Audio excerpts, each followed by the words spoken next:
Joke లాగా ఒక పక్క కాంగ్రెస్ పార్టీ ఏమో ఇచ్చిన రిజర్వేషన్లలో మీకు ఇక్కడ ఎగ్జాంపుల్స్ నేను చదివి వినిపిస్తా, దయచేసి కొంచెం టైం పట్టిన ప్రెస్ మిత్రులు ఓపికగా వినాలని కోరుతున్నాను.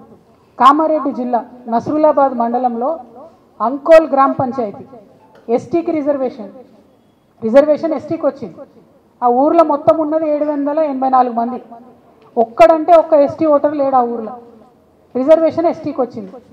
ఇది ఏంది ఇది అంటే ఎంత సాంకేతిక పరంగా అసలు ఇదేమన్నా పనికొచ్చే రిజర్వేషనేనా? అట్లనే పెద్ద కొడపతల్ మండలం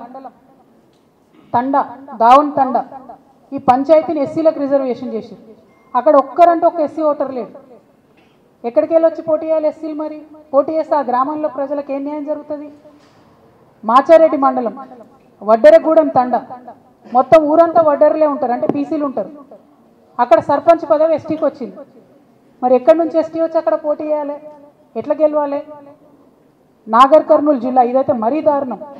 నాగర్ కర్నూలు జిల్లా అమరాబాద్ మండలం కుమ్మరోన్పల్లిలో ఇదివరకు కూడా సర్పంచ్ సీటు ఎస్టీకి రిజర్వ్ అయింది. అయితే గ్రామంలో ఎవరు ఎస్టీలు లేకపోవడంతో అసలు ఆ గ్రామంలో ఇదివరకు కూడా సర్పంచ్ ఎన్నికలు జరగలేదు. ఇక ఎంత ఘోరం ఉన్నాయి మన ప్రభుత్వాలు అంటే, ఇదివరకే ఎన్నికలు జరగని ఆ గ్రామంలో ఇప్పుడు మళ్ళీ ఎస్టీకే రిజర్వేషన్ వచ్చింది. మళ్ళీ ఎట్లా జరుగుతుంది ఎన్నిక? అంటే ఆ ఊరు పోయినసారి ఎన్నికలు జరగలేదు, ఇప్పుడన్నా రిజర్వేషన్ మార్చాలి కదా, సరి చేసుకోవాలి కదా, అక్కడ కూడా జరగలేదు.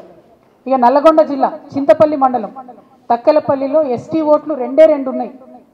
అక్కడ ఎంపీటీసీ స్థానాన్ని ఎస్టీకి ఇచ్చారు, ఇంకో 2 వార్డులను కూడా ఎస్టీకి ఇచ్చారు. ఇద్దరే ఉన్నారు, 3 ఎస్టీ రిజర్వేషన్లు ఇచ్చారు. అంటే ఇది ఏం కుట్ర, ఇదేం పద్ధతి? ఇందుకోసమే మేమేం అడిగినామంటే, మీరు గ్రామ పంచాయతీల వారీగా డీటెయిల్స్ పెట్టండి, జనాభా వివరాలు ఇవ్వండి. ఇస్తే అక్కడ జనాభా ఎవరు ఎక్కువ ఉంటే అక్కడ వాళ్ళకు ఓసీ లెక్కుంటే ఓసీలోకి వస్తుంది, ఎస్సీ లెక్కుంటే ఎస్సీలోకి వస్తుంది, బీసీ లెక్కుంటే బీసీలోకి వస్తుంది. అలా పెద్ద విషయం ఏముంది? ఇంత సింపుల్ ఇష్యూని కాంప్లికేట్ చేసి ప్రజలను మోసం చేసి ద్రోహం చేసి ఏం బాగుంటాయి ఈ 2 పార్టీలు? ఈ 2 జాతీయ పార్టీలకు చేస్తున్నటువంటి విధానాలు ఏంటి? దయచేసి ఒకసారి తెలంగాణ ప్రజలు ఆలోచించాలని నేను కోరుతా ఉన్నా. ఇంత పెద్ద లిస్ట్ ఉంది, 3 పేజీల లిస్ట్ ఉంది, ఎగ్జాంపుల్స్తో సహా ఒక్కొక్క గ్రామ పంచాయతీలో ఎంత దారుణంగా ఉంది. అసలు బీసీలు లేని దగ్గర బీసీ రిజర్వేషన్ ఇచ్చారు, అసలు ఓసీలు లేని దగ్గర ఓసీ రిజర్వేషన్ ఇచ్చిండ్రు. ఇందుకోసమే మేము అడిగేది, పారదర్శకంగా ఉండాలి, డేటా బయట పెట్టాలి.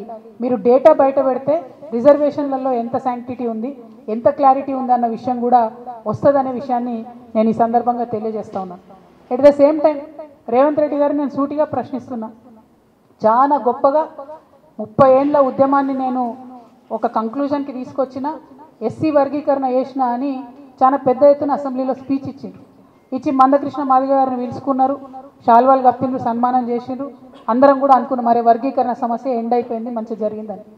వర్గీకరణ సమస్య ఎండ్ చేసినామన్నారు, షమీమ్ అఖ్తర్ కమిషన్ వేసిండ్రు, అసెంబ్లీలో బిల్లు పెట్టిండ్రు, వర్గీకరణ చేసినామని చెప్పారు. మరి చేసినటువంటి వర్గీకరణ ఈ రిజర్వేషన్లలో రిఫ్లెక్ట్ కావాలన్నా వద్దా? ఎస్సీ అని ఇచ్చేసిండ్రు. అంటే ఎస్సీల మాదిగలకు ఎన్ని ఇస్తారు, మాలలకు ఎన్ని ఇస్తారు, ఉపకులాలకు ఎన్ని ఇస్తారు? అసలు వర్గీకరణ ఉద్యమం 30 ఏళ్ళు కొట్లాడింది ఎందుకు?